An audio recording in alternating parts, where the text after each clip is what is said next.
Okay, I think we can begin. Okay, want to start? Rock and roll.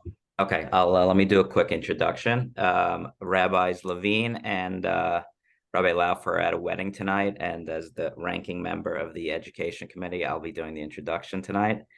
The Jewish Center, we've come together as a community since the horrible events of Simchas Torah on October 7th and the subsequent war that we've been engaged in against Hamas. We've come together, for prayer through the regular minyanim and through Tehillim gatherings.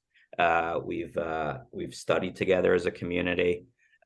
We've done different types of chesed as a community, and more recently, we've begun to advocate Israel's cause for Israel's cause here in the United States. This has manifested itself in the gathering on Central Park West a few weeks ago, and we went down to Washington, D.C. Last Tuesday. And another type of advocacy that I'm sure we're all engaged in on a more intimate level is arguing Israel's cause, whether it be at work or in other types of social gatherings. And it's important, particularly since people have short memories and they don't remember already what happened a month and a half ago. It's important that we're equipped with the best information, the right knowledge to argue Israel's cause, to people that, may not know the history of Israel and Hamas and don't know exactly what the damage that Hamas has ravaged against Israel for the last 15, 20 years that they've been in charge of Gaza. We've had the good fortune of bringing in a few outside experts since October 7th, and tonight we have possibly the foremost expert on Hamas in the world, in Dr. Matthew Levitt. Dr. Levitt actually has written a book on Hamas and Hezbollah. He has his PhD from the Tufts School of Law and Diplomacy. He has a distinguished career in government, having worked at the Treasury Department, State Department, and FBI. He is currently the Fromer Wexler Fellow at the Washington Institute, and it is an honor and a privilege to introduce tonight Dr. Levitt to give us a little more background on what has happened on October 7th and what we can anticipate going forward. Dr. Levitt.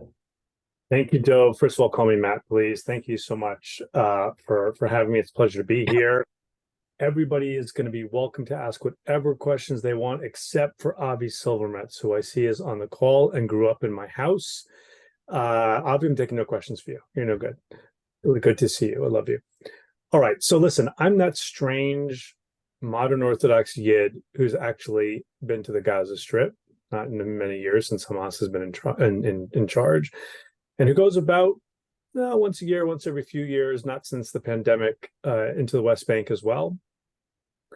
And I think that there are a few things that people don't understand that are critical to understand.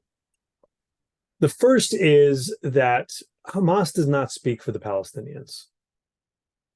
The vast majority of Palestinians are not big fans of Hamas. If you were to run a poll today, especially in the Gaza Strip, where people are being bombed, and you were to ask them, they'd probably say, some of them, nice things about Hamas. Not because they actually like Hamas, but because they're very upset about being bombed. I live in Silver Spring, Maryland. I have the luxury of being able to come up with principled positions and stick by them because I live in comfort. If you don't live in comfort, it's difficult to do that. But our think tank, the Washington Institute for Near East Policy, took a poll in the summer. We published it just a few weeks ago. And upwards of 70% of the people in the Gaza Strip had enough of Hamas. They wanted Hamas out. They wanted Hamas disarmed. They did not support Hamas attacking Israel. They wanted the Palestinian Authority, which is corrupt and not trusted. But they were so desperate, they wanted Palestinian Authority to come in. Let me take a step back. Most people don't understand that there is one critically important piece of a date, a history, for Hamas, and that's 2007. For many years, Hamas was a terrorist group, a non-state actor. It carried out shootings and stabbings and suicide bombings, targeting buses and cafes and all of that. And that continued basically until late 2005, when Hamas decided to participate in elections within the Palestinian Authority.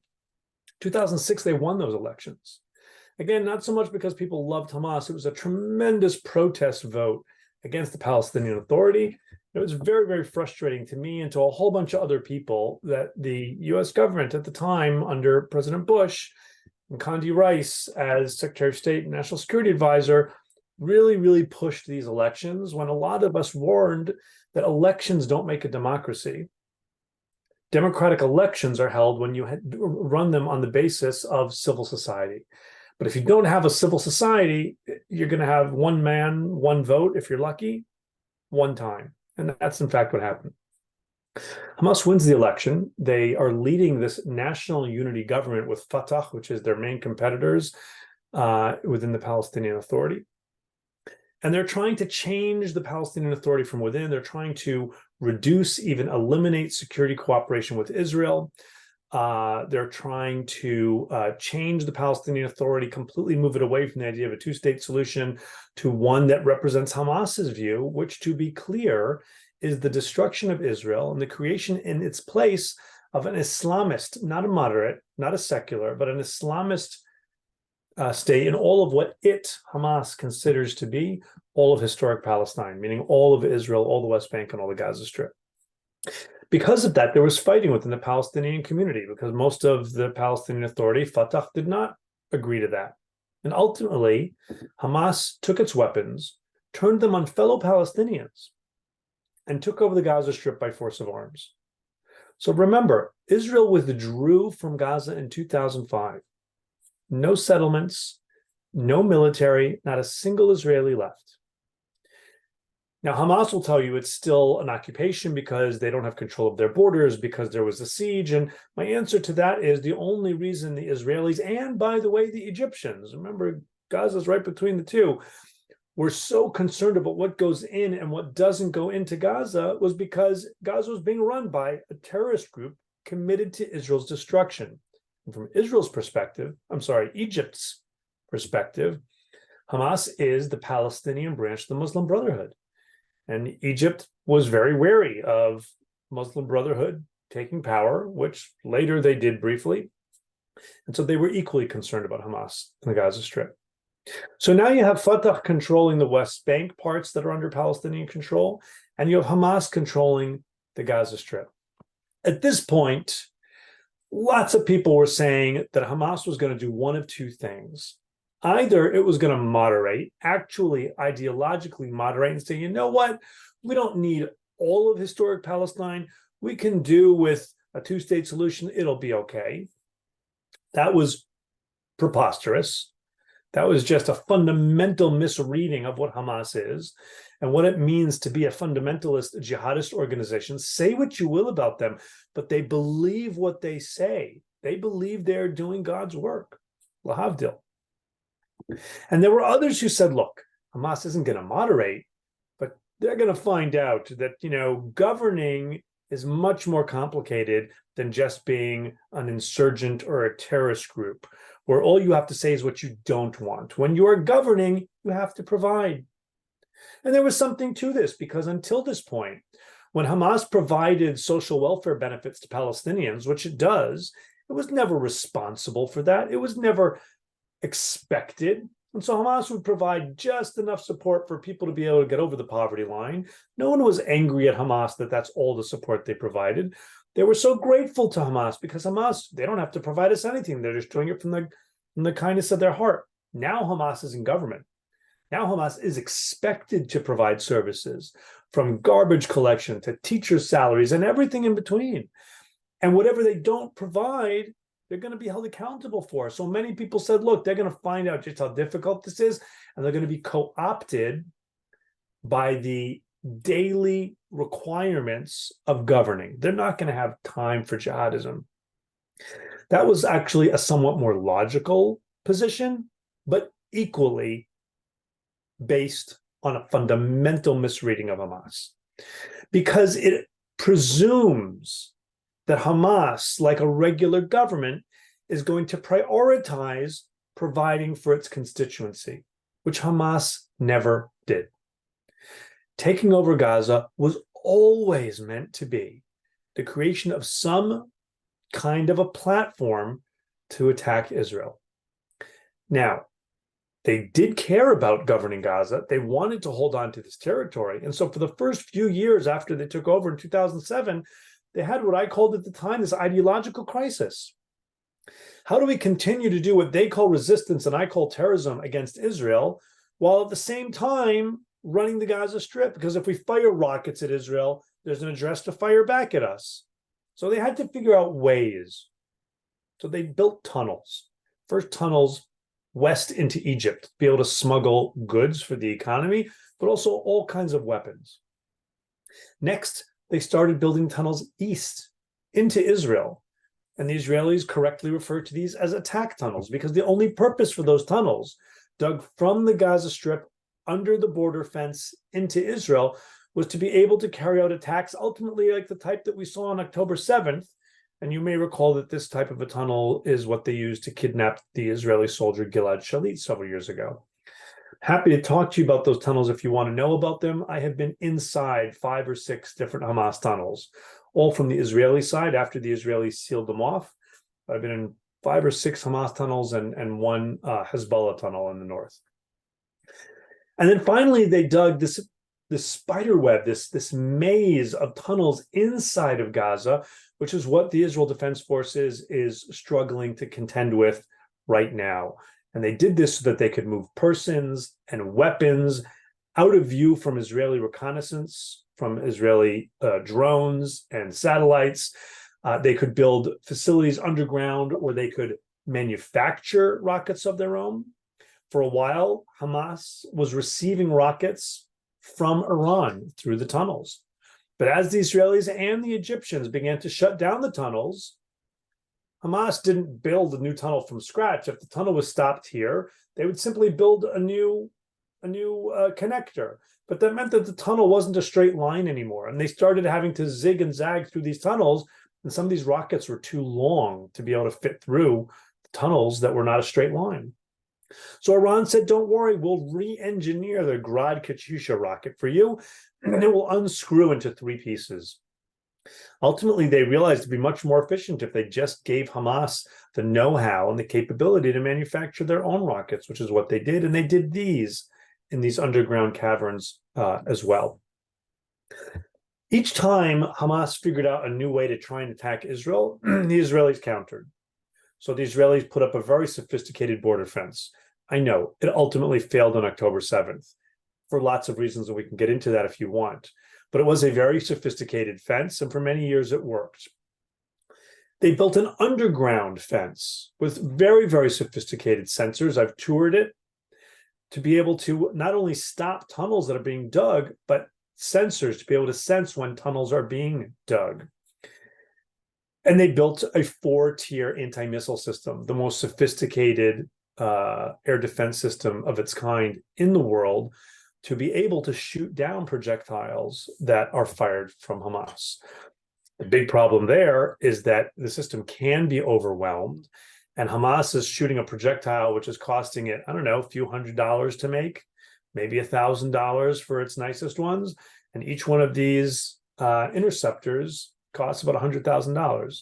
And it's just only 2 places in the world where you can procure them, in Israel or the United States, which is why it's so important and so good wherever one sits on the political spectrum.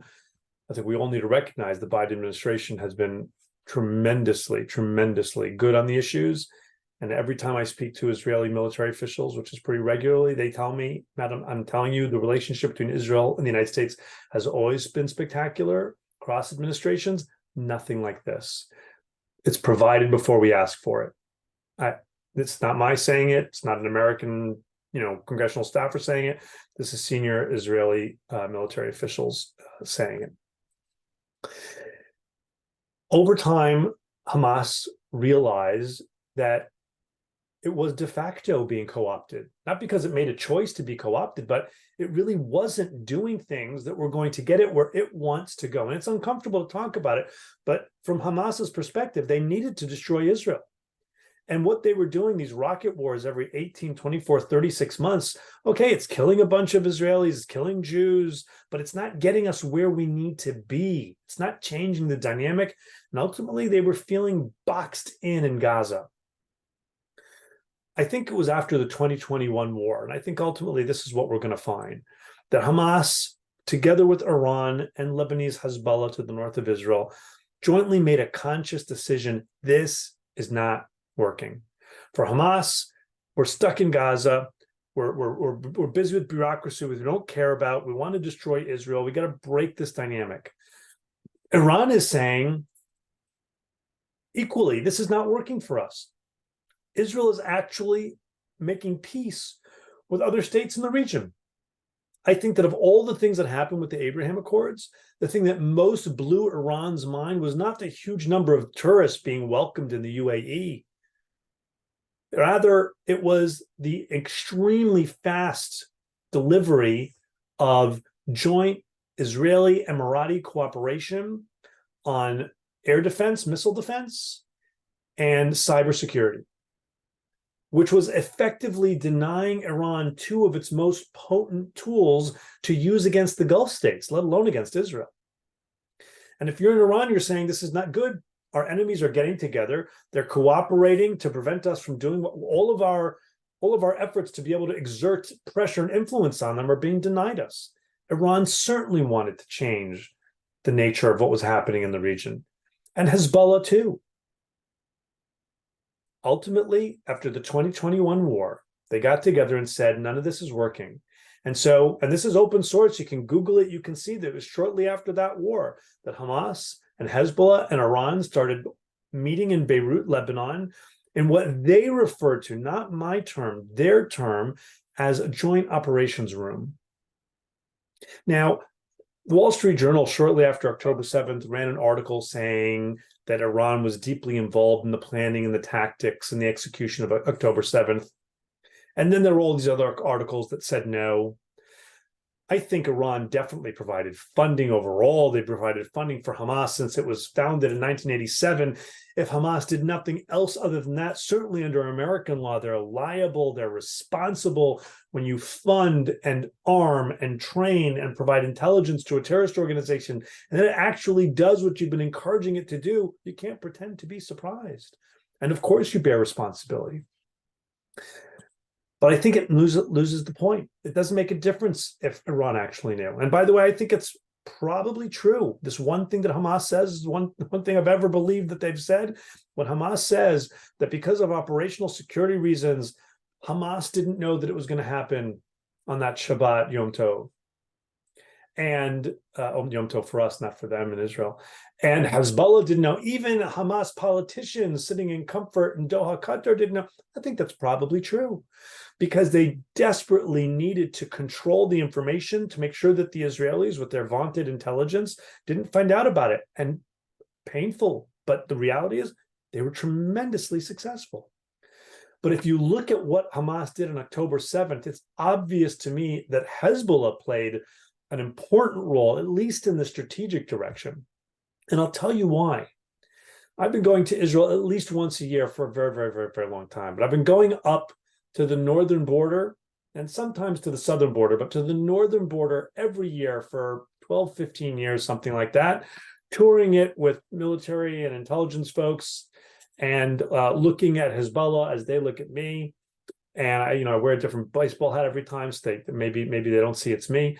And I can tell you, for the past 4 or 5 years at least, the number one terrorist plot that the Israelis in the north, in IDF Northern Command, were training to thwart was a plot whereby Hezbollah would fire a lot of rockets into Israel all at once, and then they'd storm across the border on land, over the fence, underground if possible, under the fence, maybe maritime, coming around the border by sea, storming as many Israeli civilian communities as possible. And remember, on the northern border, those communities are often literally right up on the fence, not a little ways back as they are on the Gaza envelope.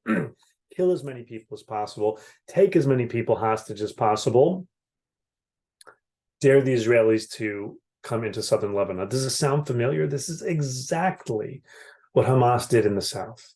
So there is no doubt in my mind that Hezbollah, over those 2 years of joint operations planning room in Beirut, provided Hamas with at least the plan of what to do.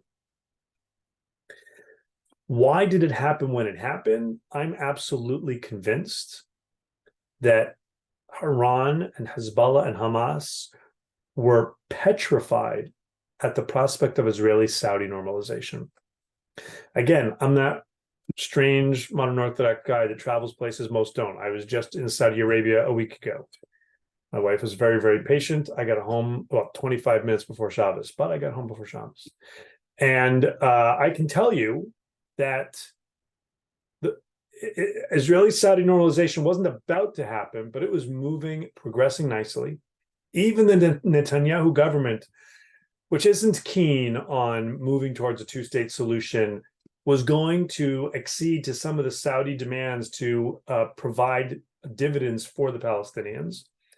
If you're Hamas, which of course is a Palestinian organization, that's not good news for you, because Hamas is dead set against a two-state solution. Hamas doesn't fight because there's occupation.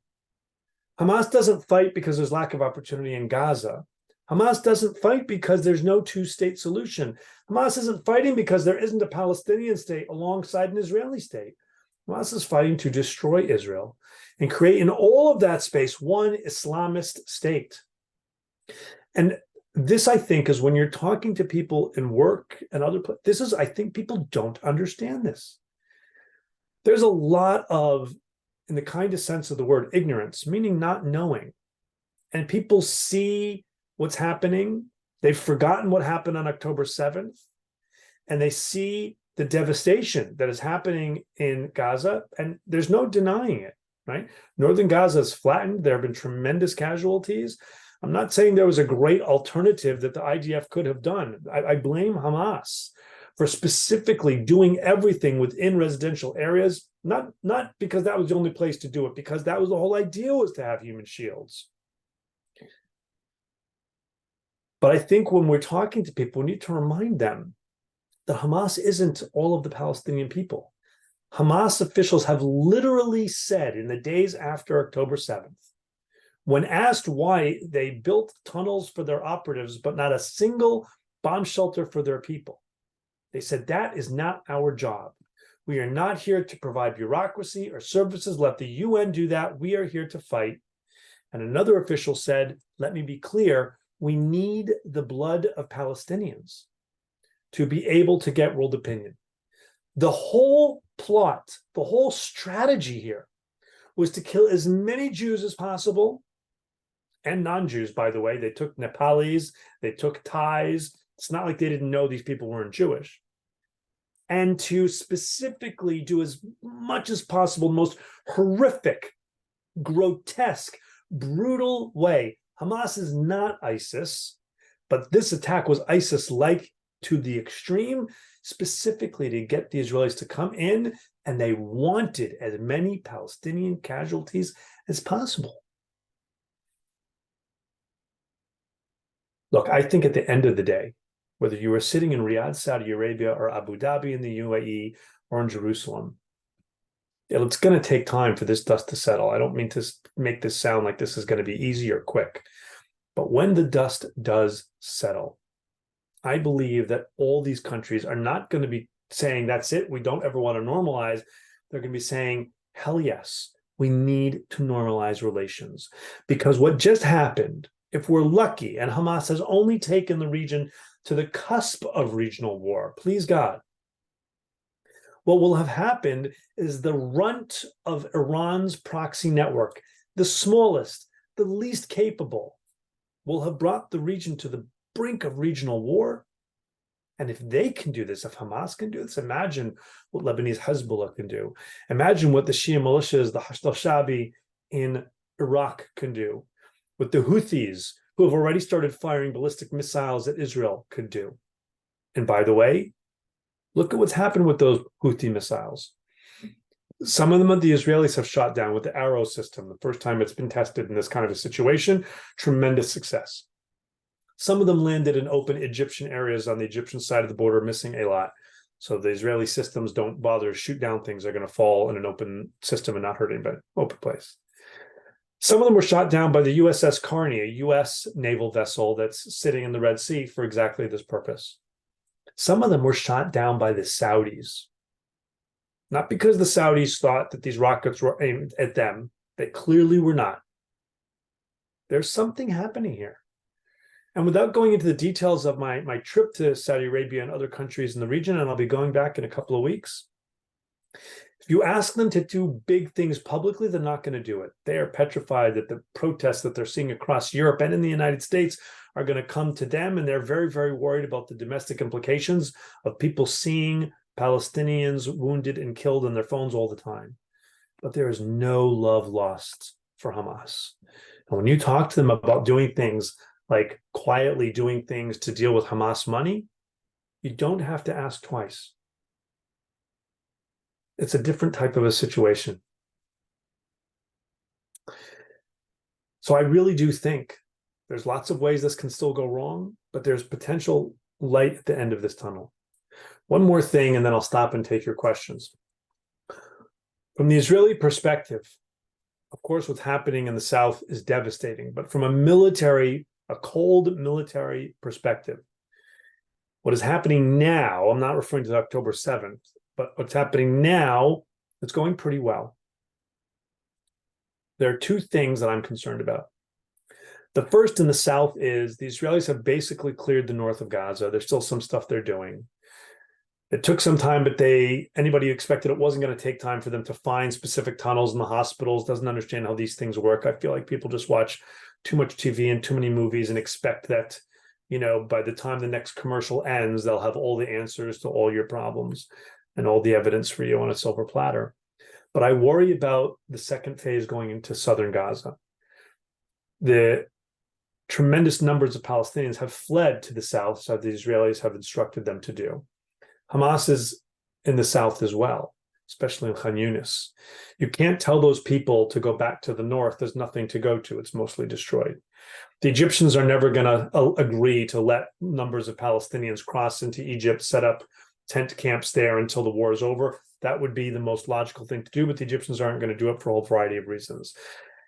If the Israelis continue to bombard from the sky with this many people in this dense an area, it could get very, very ugly. And how they deal with that, it's unclear.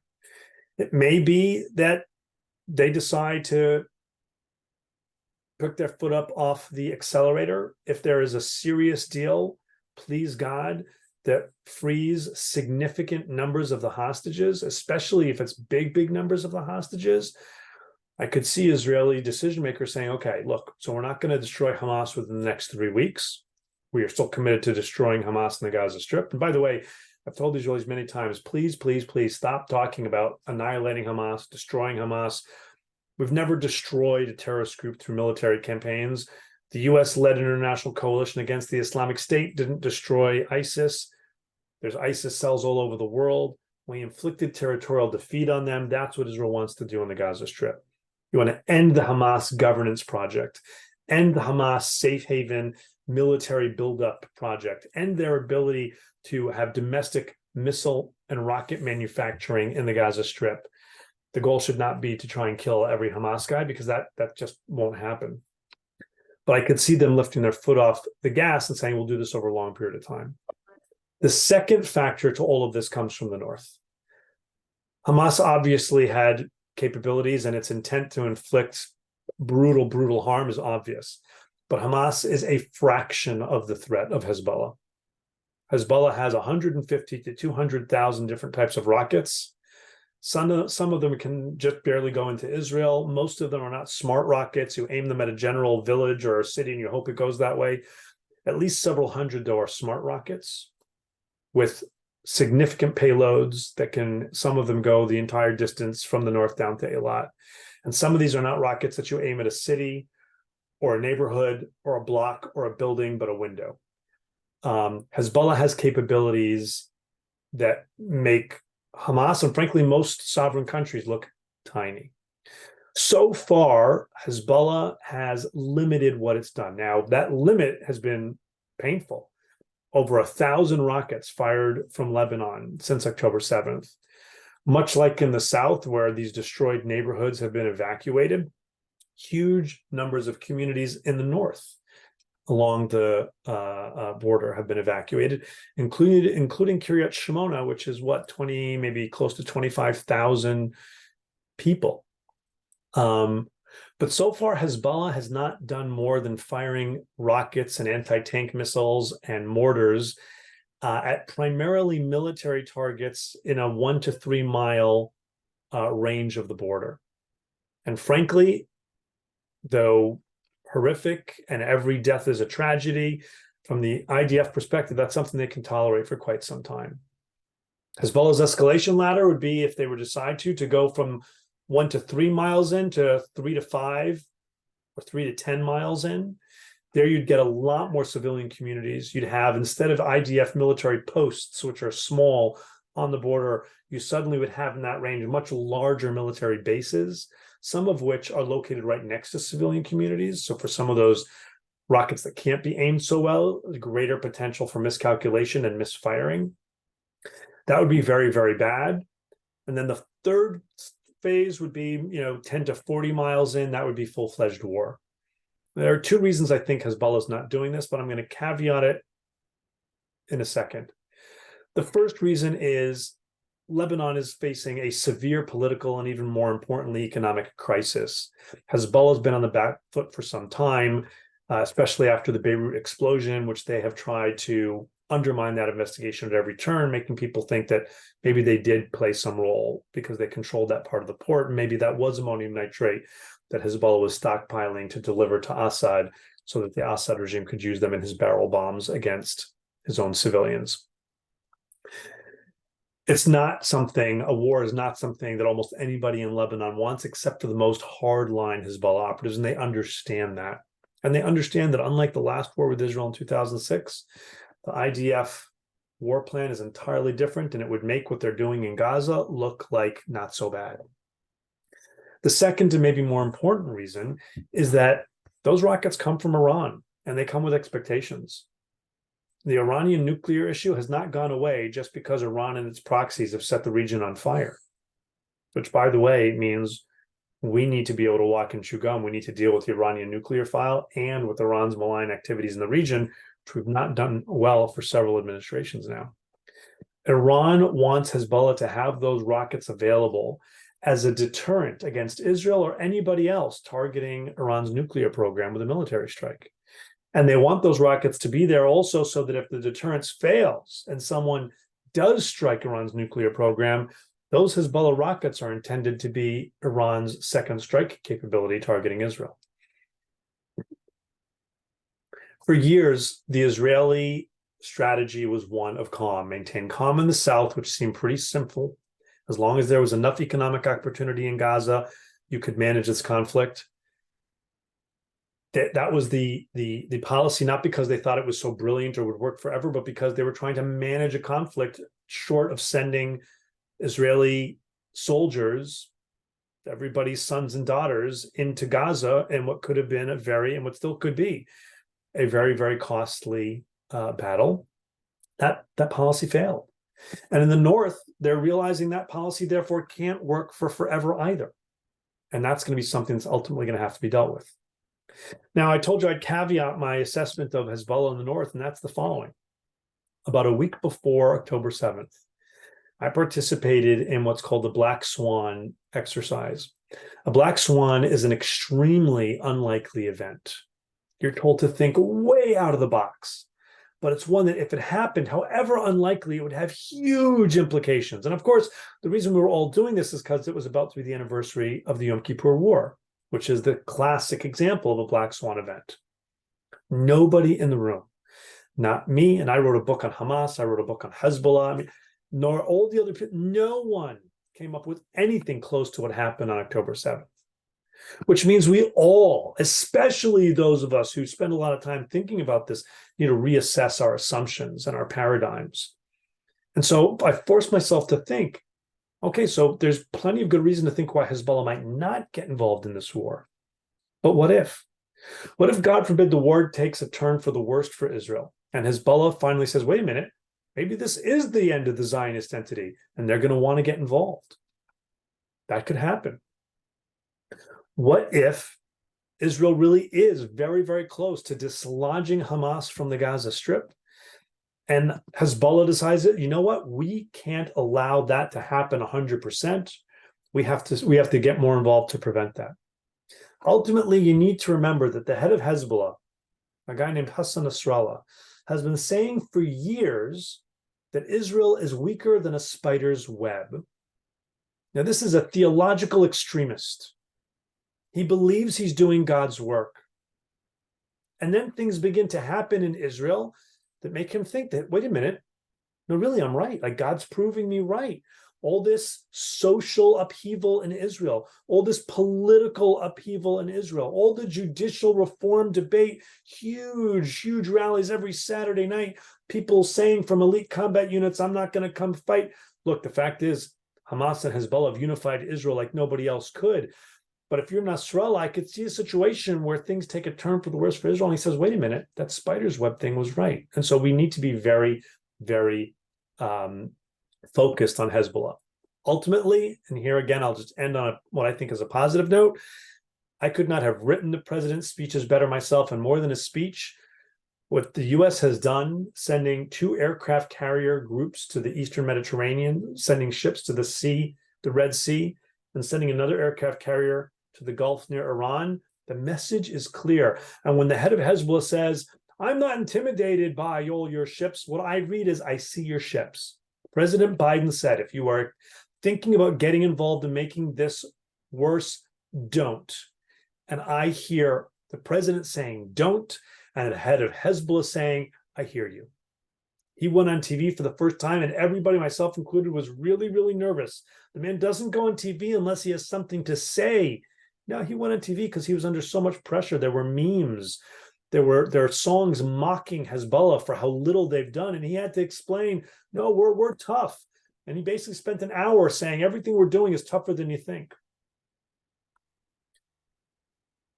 I think that the U.S. has played this very, very well.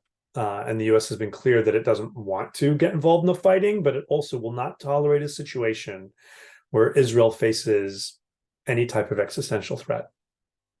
And that, to me, is tremendous.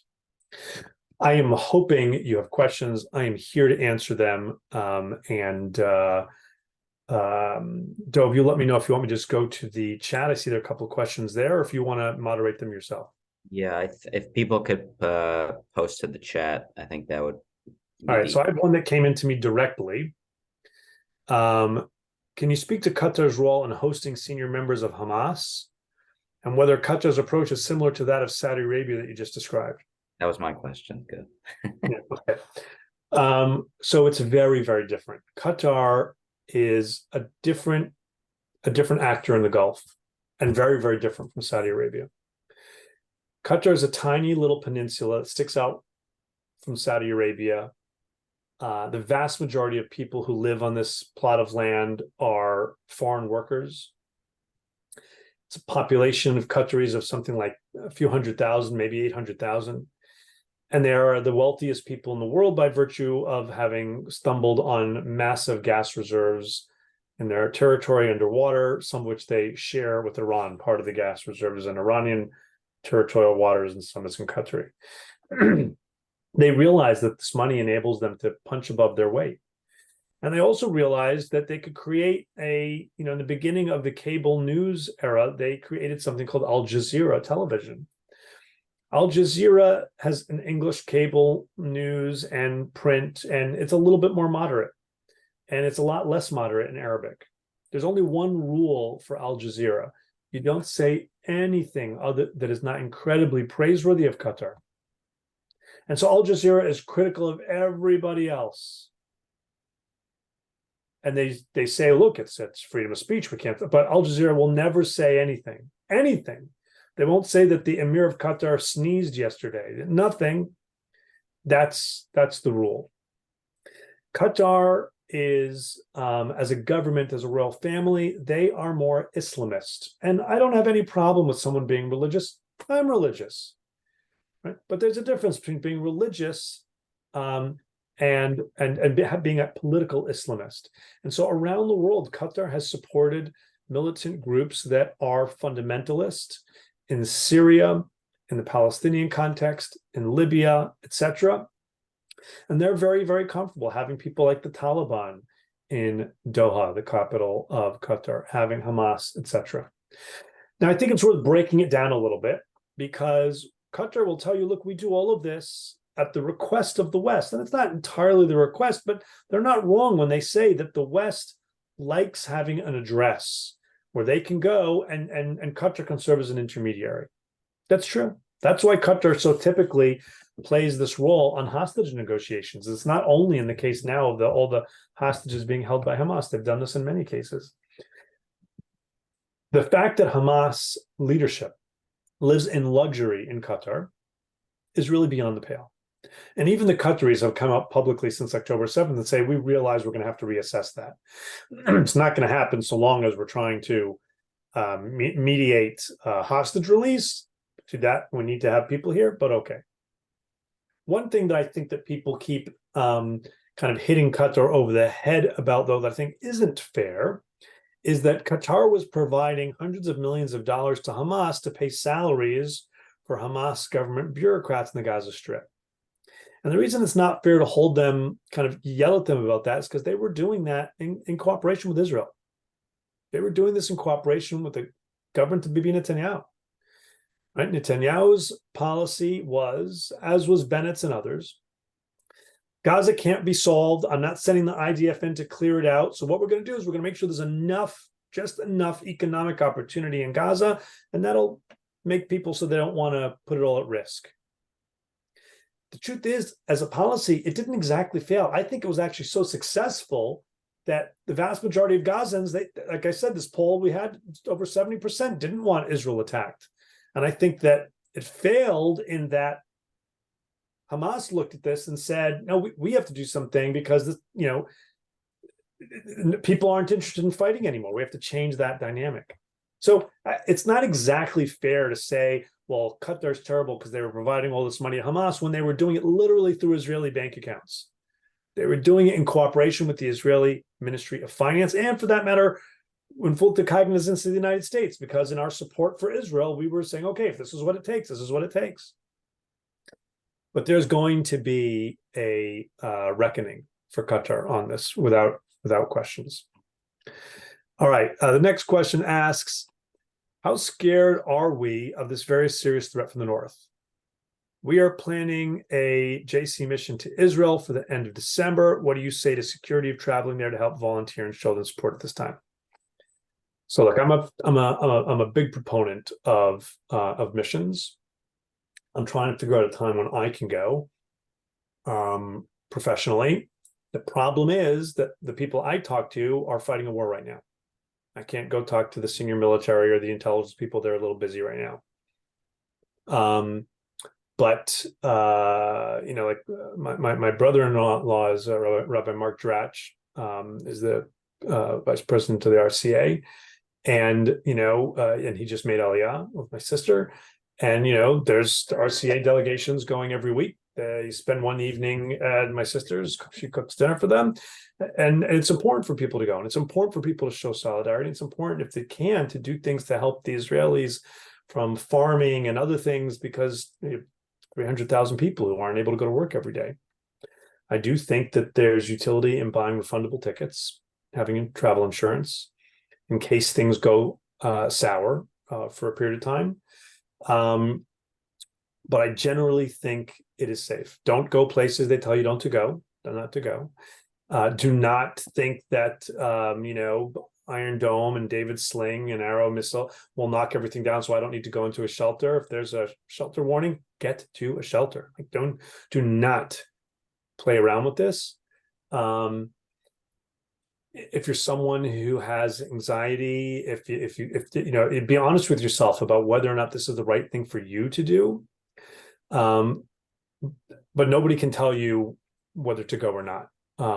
And I know lots and lots of people who are going, and they're going to show solidarity with Israel and do for Israel, but they all come back to a one and tell me how much it did for them. So, follow what's happening closely. These missions are always done in coordination with Israeli officials. They'll be able to say, hey, wait a minute, turns out now is not a great time. But generally, I would say to try and go. Next question asks, what concessions was Israel prepared to make regarding Palestinians to normalize relations with Saudi Arabia? So this has never come out quite clearly. And I think it's also clear that the Netanyahu government was not going to be willing to do anything that really put things on a path to a two-state solution. I have to put my cards on the table. I think that ultimately there's going to have to be something. I don't know if it's going to be a two-state solution, something that in a longer term is going to create some type of light at the end of the tunnel for Palestinians. Israel doesn't want to be responsible for these people. They are not going away. There's no Palestinian authority that is capable and uncorrupt to deal with right now. One of the questions I keep asking is this horrific situation that we're going through right now. And which, by the way, your average Palestinian in Gaza who has no agency over Hamas and who is suffering also. When you're talking to your colleagues at work, I think that one of the most effective things you can do is to just show your humanity.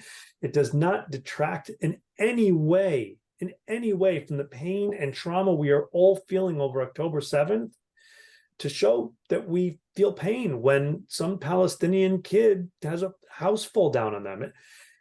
Again, that's not saying that there was some better way to do it, but I think we lose credibility. We don't acknowledge that they're suffering on the other side too. I think that what was going to be happening was a tremendous amount of economic opportunity, fewer checkpoints in places where they didn't have to be checkpoints. I don't know all the details. I think the Saudis were realistic about what they could get from this government. And I got to be honest with you, I don't see this government surviving. I can't imagine it. I work at a nonpartisan think tank. We're nonpartisan in the US. We're nonpartisan in Israel. But Netanyahu ran in a campaign that said, only I can protect you. And this happened under his watch. I can't imagine that he'll survive. And that leaves opportunities with new people coming in. Potentially you get new people on the Palestinian side. I don't know what was offered. I don't know what's going to come next. But I've got to think that something good can come out of all of this tremendous pain. I have a question from Benny Weinstein. There's a poll out that 3 in 4 Palestinians have a positive view of Hamas in the wake of the October 7th attacks. Is that square with what you've been reading? So, yeah, but I ignore it. And I'll tell you why. And I did my PhD on Israeli-Palestinian stuff. And that was when I first started going to the West Bank and the Gaza Strip. I'd already obviously been going to Israel. This was in the 1990s. Parenthetically, no one was going yet. And I was doing my field research in Gaza in 1997, just as these guys were coming back from Tunis. And I picked up on the fact that I was kind of cutting edge when I got back to the United States and got a call as just a Jewish graduate student. I got a call from the CIA saying, so we haven't met with the people you just met with. When are you coming down to DC so we can interview you? Because we're trying to figure out who these people are. As I said earlier, we are able to have principal positions. And if you poll me today and you poll me in 2 weeks, I'm probably going to tell you the same thing.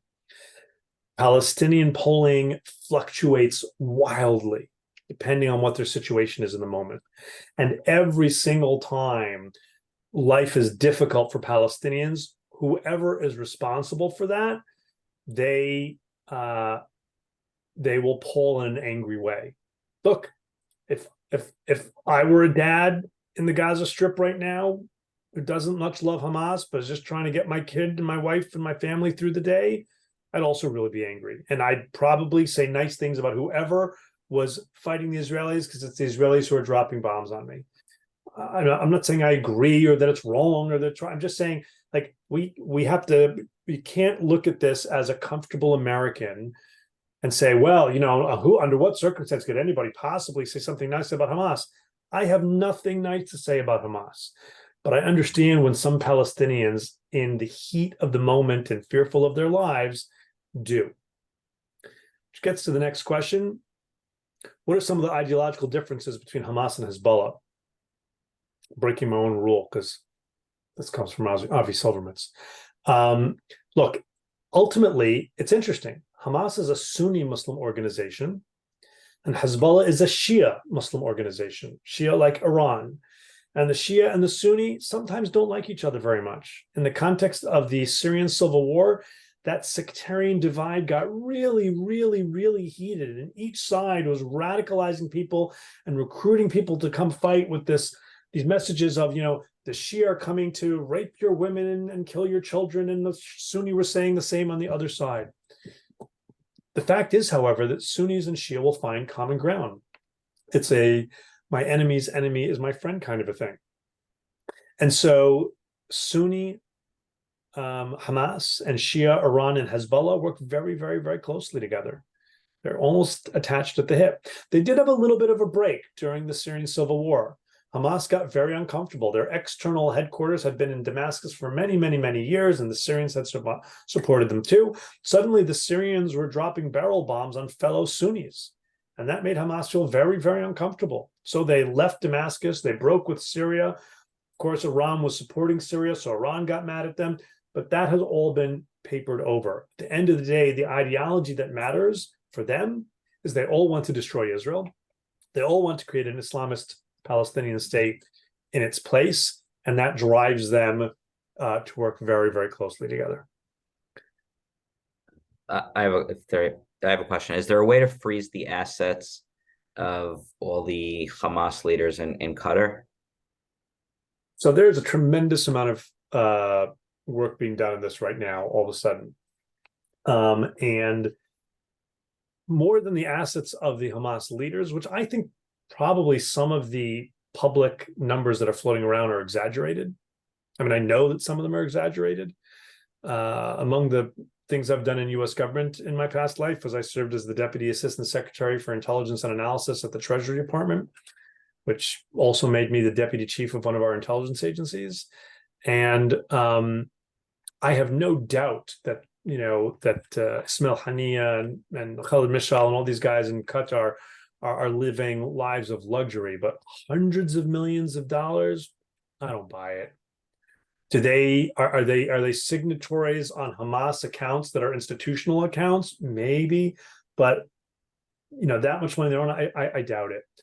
The bigger issue is finding ways to go after Hamas's money as an organization.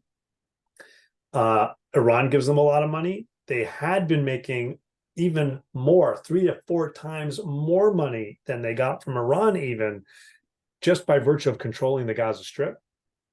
Right. So you're taxing, you're extorting, you're racketeering, you're controlling the borders. They were making somewhere between $340 and $500 million a year just by controlling the Gaza Strip. What the Israelis are doing right now, inflicting territorial defeat on Hamas and Gaza, is likely going to deny them all or most of that. They have abuse of charity, including from charity here in the United States. It's not as big as it once was, but it is an issue. And it always spikes after conflict. So we've seen entities in the Gulf and elsewhere raising a few $1 million at a time for Hamas. And then finally, Hamas actually has a finance committee and it has an investment committee and people based throughout the Middle East and North Africa. And again, my former office at the Treasury has been designating a bunch of those entities over the past few weeks, and I think that's going to continue.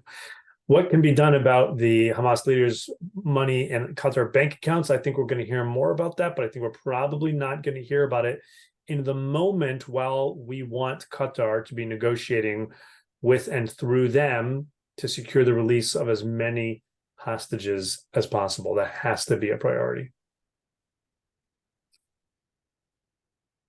Can I go back to the chat, or you got another one, Doug? No, you back to the chat.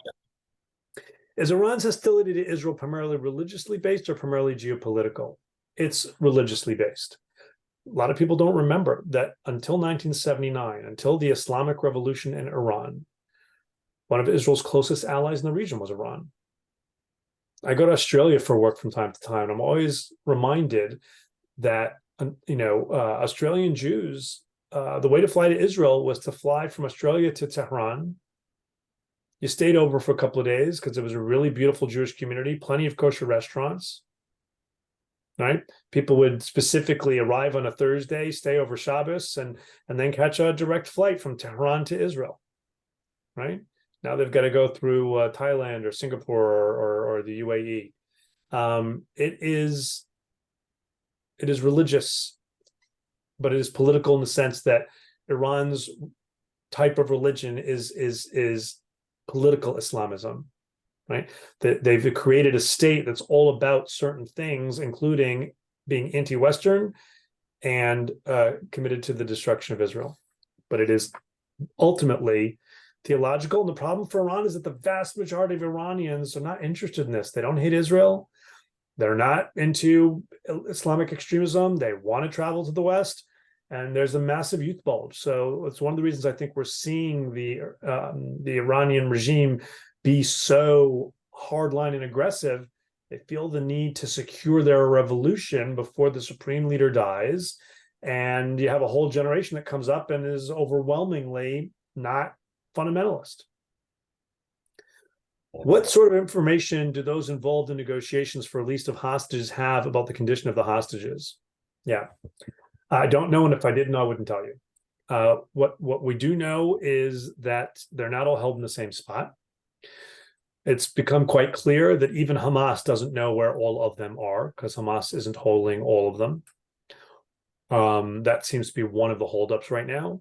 If you're going to make a deal to swap all or most of the women and children, but the people you're negotiating with can't find or identify all of the women and children, that's a problem. And we have to assume that they are using some of them as human shields and keeping them close by to Hamas leadership. And so, you know, when you bomb from the air this aggressively, there's always the chance that you're going to kill by friendly fire. We don't know that that's happened yet. Hamas has claimed it has, but that because Hamas says it doesn't make it true. We do know of one person who was injured in an Israeli airstrike, but the Israelis say the forensics indicate that she survived it and was then murdered by Hamas.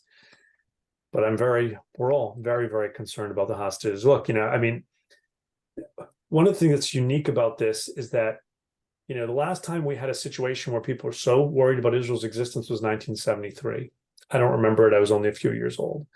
But there weren't so many people who had made Aliyah to Israel. There weren't such incredibly tight, deep and crisscrossing Israel diaspora Jewry connections. You didn't have people, because the travel wasn't what it is now. You didn't have, you know, a diaspora Jewry that were basically almost everyone's been to Israel. Almost everyone's met people there. I consider myself lucky that I don't know any immediate friend or family member who was killed, injured, or taken captive. But don't go to a second degree, go to 1.5 degrees.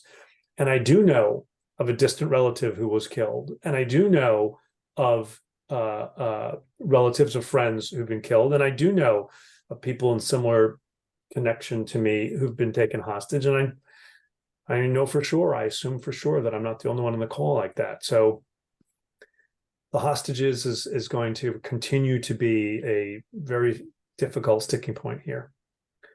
What did Hamas hope to gain? It's clear Israel would have to come in and hit them hard and remove them. So Hamas was hopeful for an endgame. Look, I think they wanted, and they've been very clear, actually, they wanted to change the nature of this situation, putting the Palestinian issue back on the agenda, which they have, garnishing tremendous international support by virtue of Israel reacting very harshly, which they have. But I also think that they believe that there was a chance that this would actually be the beginning of the end for Israel. Hamas leaders have been very clear at how disappointed they are that Hezbollah has not gone all in on the war. And I get it.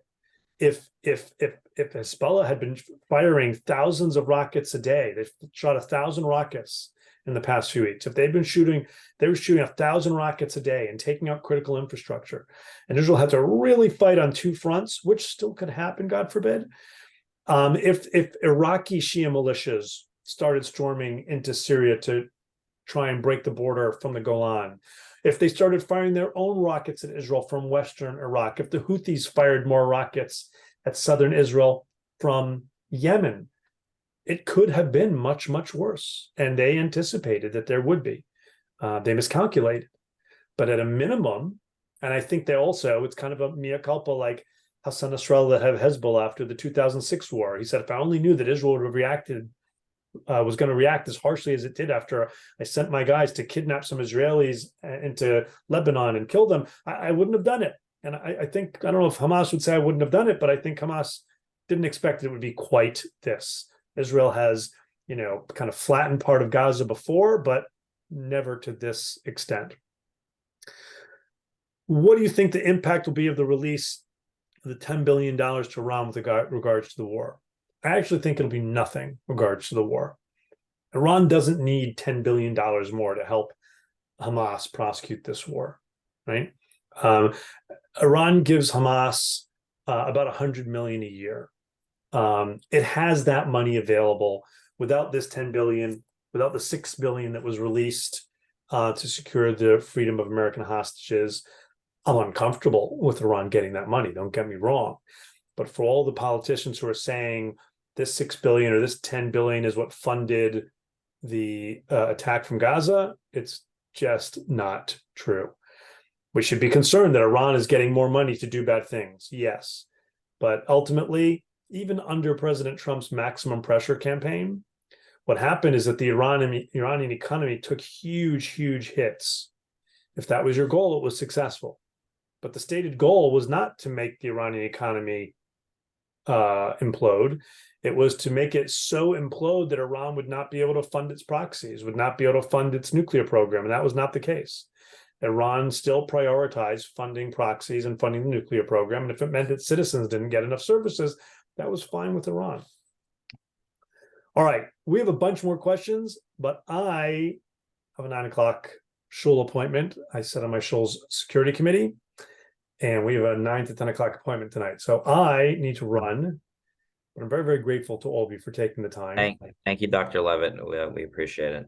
It's my pleasure. If you go on our website, washingtoninstitute.org, or if you follow me on social media, you'll be able to see all the things that we publish. There's a lot of stuff out there, and you all can come back to me anytime. In the meantime, give each other strength. Reach out to people you know in Israel. Carve time out of your day. Text people not just in Israel, but around the corner in the shul. It's important to show each other that we're thinking of one another. We're all suffering right now, and it helps to know that someone's thinking of you. I know when I reach out to friends, they're grateful, and I feel better for it too. So, chazak v'amatz. Thank you. Take care, everybody.